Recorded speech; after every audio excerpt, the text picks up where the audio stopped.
Bonjour les amis, bienvenue sur la chaîne Goyonaka, la chaîne d'info locale d'Alençon et de sa région. Aujourd'hui, je me trouve avec Madame Jourdan. Bonjour Madame la députée, comment allez-vous? Bonjour monsieur, je vais bien.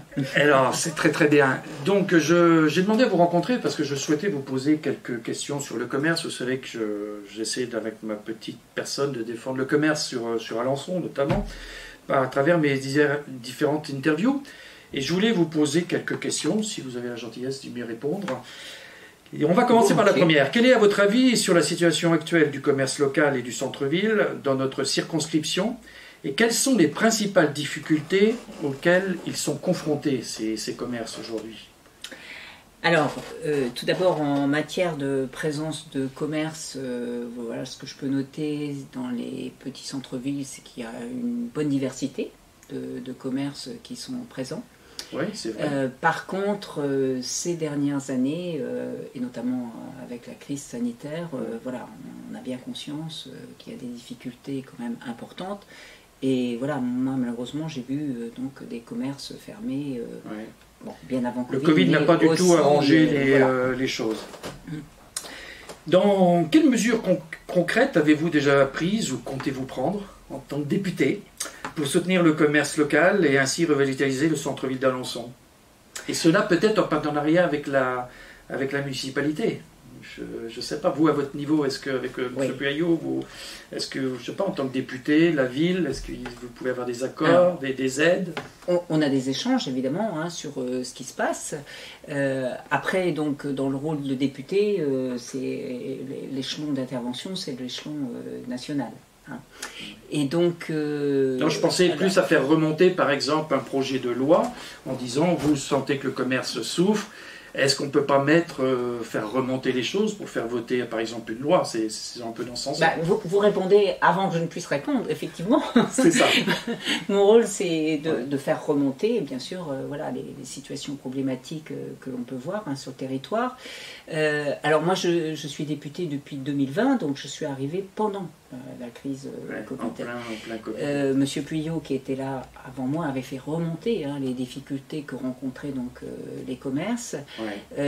Étant arrivé en 2020, moi j'ai connu la deuxième période donc, de confinement qui a prévu une fermeture nouvelle donc, des commerces. Oui, de la plupart des commerces donc, de proximité, de centre-ville. Avec l'idée de laisser ouverts les commerces essentiels. Alors les premières choses, c'est que dans les commerces essentiels qui devaient rester ouverts, avaient été oubliés des commerces essentiels. Je pense notamment à la question des librairies. Et ça a été justement une de mes premières actions, c'est de faire reconnaître les librairies comme commerces donc, essentiels.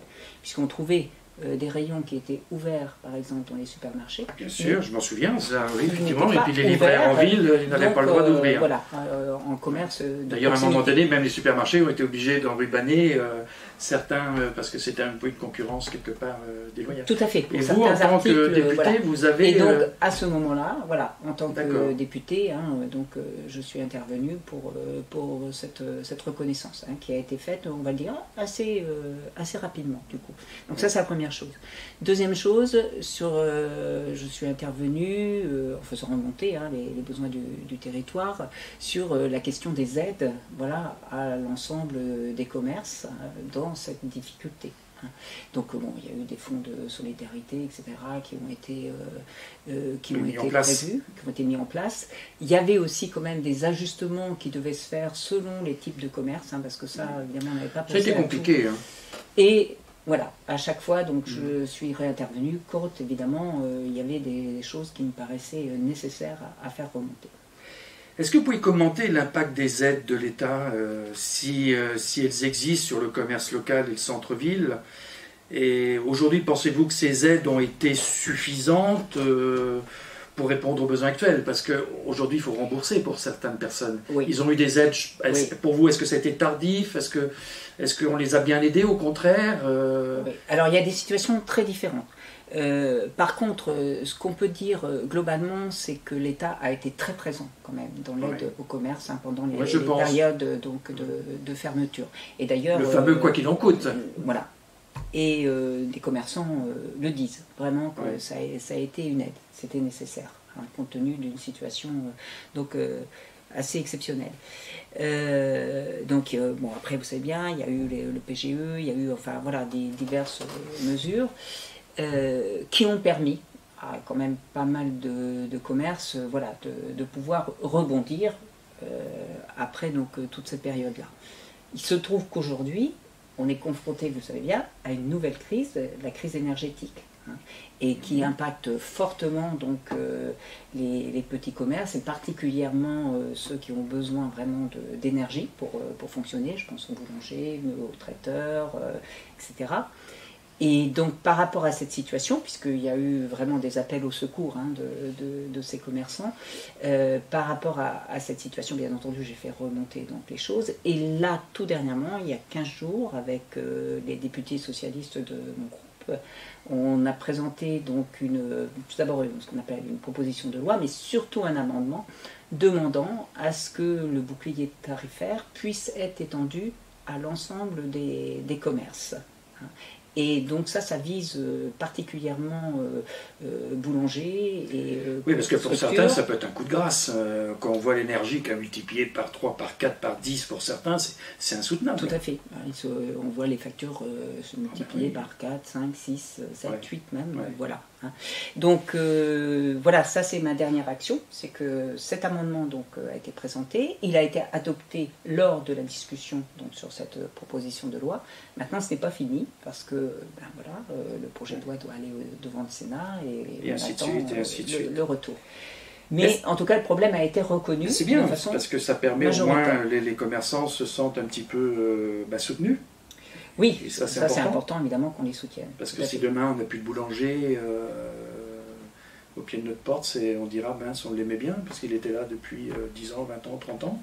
Mais le pauvre, s'il ne peut pas tenir, il ne peut pas tenir. Et ce qui me paraît important, c'est de soutenir le commerce de proximité, parce que c'est lui qui est le plus fragilisé, pardon. Ouais. Alors que voilà, il rend de multiples services, évidemment, dans le cadre de la vie locale, dans le cadre des centres-villes. Parce qu'aujourd'hui, beaucoup de commerçants, enfin les petites entreprises qui ont touché de l'argent, aujourd'hui il faut rembourser. Est-ce qu'ils vous disent que c'est dur à rembourser Alors pour certaines, oui. Parce qu'avant, le quoi qu'il en coûte, ils ont touché de l'argent, ça c'est bien, oui. Okay, ça permet de payer les salaires, permet de payer plein de choses.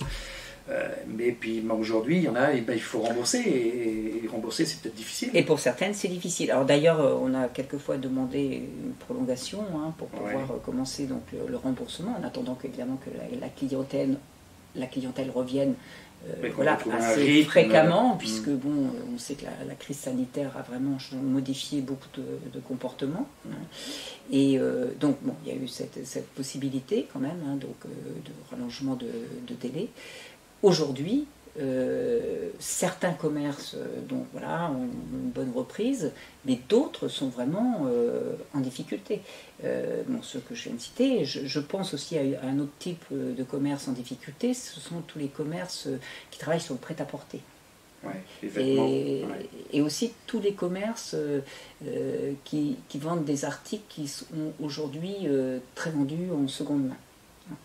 Et donc parce que le comportement des consommateurs a changé, il n'y a pas que des choses négatives par rapport à ça, mais ça nécessite pour les commerçants de penser autrement, donc peut-être leur offre compte tenu de ces changements sociétaux. Et ça, c'est des choses qu'il faut travailler. C'est du quotidien quasiment. Quoi. Bon, en ce moment, vous êtes un petit peu dans la tourmente de la retraite. Alors c'est vrai que le commerce, il peut être laissé un petit peu au second plan. Il se trouve, l'amendement dont je vous parle, on en a parlé il y a 10 jours. Bon, c'est que ça suit son cours. Voilà, on est toujours sur le sujet. Et ma dernière question, quelle est d'après vous votre vision pour l'avenir du commerce et de l'artisanat? Parce que bon, on parle, c'est vrai, beaucoup de commerce. Alors là, les artisans, ils se plaignent aujourd'hui de l'augmentation des coûts de la matière. On ne sait pas pourquoi. Quand on voit le pelé, par exemple, qui s'est mis à doubler, à tripler le sac, ça rebaisse, on dirait. J'ai entendu parler que la marchandise recommençait un petit peu à baisser. Bon, Dieu merci, les artisans ont peut-être un petit peu plus de travail que le commerce, mais eux, ils sont touchés de plein fouet de l'augmentation le coût des matériaux. Le coût des matériaux. Tout à fait. Alors, et ça, vous n'avez pas une maîtrise sur alors, sur on n'a ça. pas, nous, une maîtrise, c'est l'offre et la demande. Évidemment, c'est la question voilà. de l'offre et la demande. Ceci étant dit, bon, alors, c'est vrai qu'il y a eu des difficultés d'approvisionnement liées, encore une fois, à la crise sanitaire. Là, la crise énergétique nous amène d'autres difficultés, mais il ne faut pas ignorer qu'il y a des phénomènes de spéculation. Bien sûr. Et voilà, ça, ces phénomènes-là, je pense qu'ils le pelé n'en est pas un peu de mais spéculation. bien sûr. Parce que là, Bien franchement, quand on voit le sac à 3 € et puis qu'il passe à 10 ou 12 €, il y a un problème quelque part. Voilà, et donc ça, voilà, il faut absolument effectivement le dénoncer, et puis essayer de trouver donc des solutions pour réduire donc ces effets-là, voilà, tout simplement. Et ma dernière question, comment vous comptez, vous voyez l'avenir un petit peu du commerce, les commerces de centre-ville? Est-ce que vous pensez que ça, là, ils ont morflé, c'est bon, ils ont trinqué, ça va repartir progressivement parce qu'on voit des pas de porte quand même qui ferment, d'autres qui s'ouvrent, mais on n'a pas l'impression que c'est, je ne veux pas dire crescendo, mais que ça monte. Non, la situation est difficile. La situation est difficile, bon, pour plusieurs raisons. Bon, tout d'abord, il y a une baisse du pouvoir d'achat aussi, de l'ensemble des Français et des Françaises, une insécurité par rapport à l'avenir, ce qui fait que voilà, les gens hésitent dans leurs achats. Il y a aussi le phénomène de changement de comportement des consommateurs, ça je vous l'ai dit, où les consommateurs se tournent de plus en plus vers le réemploi, la seconde main, etc. Ce qui est un comportement qui est vertueux par rapport aux difficultés que l'on connaît, mais du coup, ça nécessite effectivement pour les commerces de pouvoir tenir compte de cette donnée-là, de cette nouvelle de viser beaucoup plus sur la qualité, sur aussi leurs compétences relationnelles, parce que ça, le commerce de proximité, il n'y a que ça, ça il sait le faire, on ne trouve pas ça dans les grandes surfaces. Donc voilà, moi je pense que ça, ce sont des atouts, il faut qu'on ait de l'espoir, parce que c'est vraiment un atout du commerçant de proximité, ce relationnel. Et puis aussi, je pense qu'il faut... aujourd'hui, on voit bien que les utilisateurs sont à la fois sur le besoin de proximité, de relationnel, mais en même temps, ils prennent leurs renseignements sur les réseaux sociaux, par toutes les voies médiatiques, et du coup, le commerçant, il doit s'adapter à cette situation-là. C'est-à-dire qu'avec un consommateur qui va prendre connaissance des choses sur les médias et qui va venir faire une demande de qualité par rapport à ce qu'il a vu. Donc ça nécessite vraiment une prise en compte de tous ces changements sociétaux. Mais par contre, moi je pense qu'il y a de l'avenir pour le commerce de proximité, parce que les consommateurs sont à la demande en même temps. Ils sont demandeurs quand même, ils aiment bien leur petit commerce local quand même. Puis quand on regarde quelquefois les prix, ils sont demandeurs de qualité et voilà, aussi maintenant de produits qui durent dans le temps. Donc voilà, c'est important, parce que le pas cher, on sait que ça coûte beaucoup plus cher que si on y met le prix dès le départ, quoi. Tout à fait. Et ensuite, très souvent aussi, ce sont des produits, les produits de qualité, sont des produits dont on sait comment ils sont fabriqués, etc. Et ça, c'est aussi un avenir promis à l'artisanat, au travail fait localement. On arrive au terme de notre entretien. Avez-vous quelque chose à ajouter, un point sur le commerce que vous voudriez, qu'on a oublié d'un petit peu de parler ? Moi, je crois que le commerce de proximité, l'artisanat, ça s'inscrit complètement dans la transition écologique, dans le mouvement de transition écologique que l'on doit mener. Voilà. Et pour toutes ces raisons-là, moi, je veux qu'on garde espoir. Et je pense que du coup, des politiques publiques peuvent être effectivement mises en place pour aider vraiment ces changements qui sont à venir. Merci beaucoup. Voilà les amis, donc j'espère que cette interview vous aura plu. N'hésitez pas à liker, à partager. Si vous le souhaitez, bien vous pouvez me contacter pour une interview. Il n'y a pas de problème. Voilà, je vous souhaite une bonne fin de journée. À très bientôt. Au revoir Madame Jourdan. Au revoir.